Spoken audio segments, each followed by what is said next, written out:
किती मोठं प्रदर्शन आहे. अरे आपल्या महाराष्ट्राची खरी ताकद इथं दिसणार आहे. बाबा, हे उडणारं काय आहे? हा शेतीसाठी वापरला जाणारा ड्रोन आहे.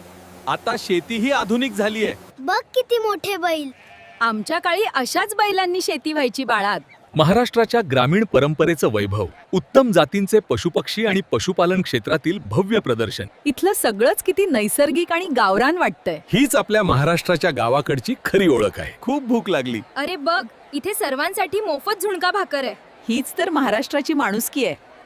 पुरंदर कृषी एक्स्पो 2026 मध्ये सर्व नागरिकांसाठी मोफत झुणका भाकर भोजन व्यवस्था. 7/12 आणि फार्मर आयडी असलेल्या शेतकऱ्यांसाठी खास लकी ड्रॉ स्पर्धा, 100 पेक्षा अधिक आकर्षक बक्षिसे आणि भाग्यवान विजेत्यास मिळणार नवीन कोरा ट्रॅक्टर. आपणही नाव नोंदवूया का? का नाहीत? कदाचित ट्रॅक्टर आपलाच निघेल. ज्ञान, संस्कृती, तंत्रज्ञान आणि शेतकऱ्यांचा सन्मान.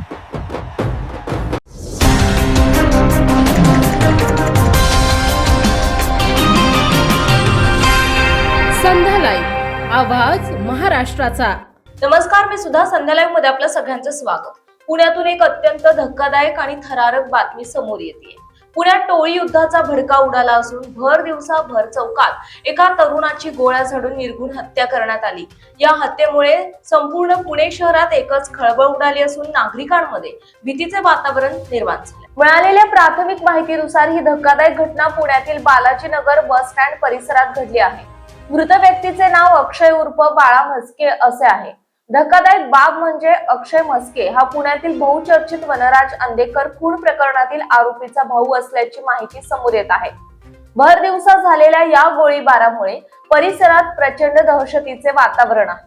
राष्ट्रवादी काँग्रेसचे माजी नगरसेवक वनराज अंदेकर यांची 2 वर्षांपूर्वी नाना पेठेतील डोके तालमी समोर अशीच भर चौकात गोळ्या झाडून आणि कोयत्याने वार करून हत्या करण्यात आली होती. या कौटुंबिक आणि वर्चस्वाच्या वादातून झालेल्या हत्येने संपूर्ण महाराष्ट्र हादरला होता. या प्रकरणात पुणे पोलिसांनी वनराज अंदेकर यांच्या 2 सख्ख्या बहिणी आणि मेहुण्यांना अटक केली होती. अंदेकर कुटुंबीय सध्या जेलमध्ये असतानाच आता या हत्येचा बदला घेण्याच्या उद्देशाने हे टोळी युद्ध पुन्हा भडकल्याचं दिसत आहे. अंदेकर आणि कोमकर टोळी युद्धातून झालेली ही 4थी हत्या असल्याचं बोललं जातंय. घटनेची माहिती मिळताच पुणे पोलिसांच्या वरिष्ठ अधिकाऱ्यांसह गुन्हे शाखेच्या पथकाने घटनास्थळी धाव घेतली. पोलिसांनी या प्रकरणात नाकेबंदी केली असून प्राथमिक तपास सुरू केला आहे. कायदा आणि सुव्यवस्थेचा प्रश्न पुन्हा एकदा ऐरणीवर आलाय. ताज्या आणि महत्त्वपूर्ण बातम्या पाहण्यासाठी आजच आमच्या संध्या लाईव्ह न्यूज चॅनलला YouTubeवर सबस्क्राईब करा आणि बेल आयकॉन प्रेस करा.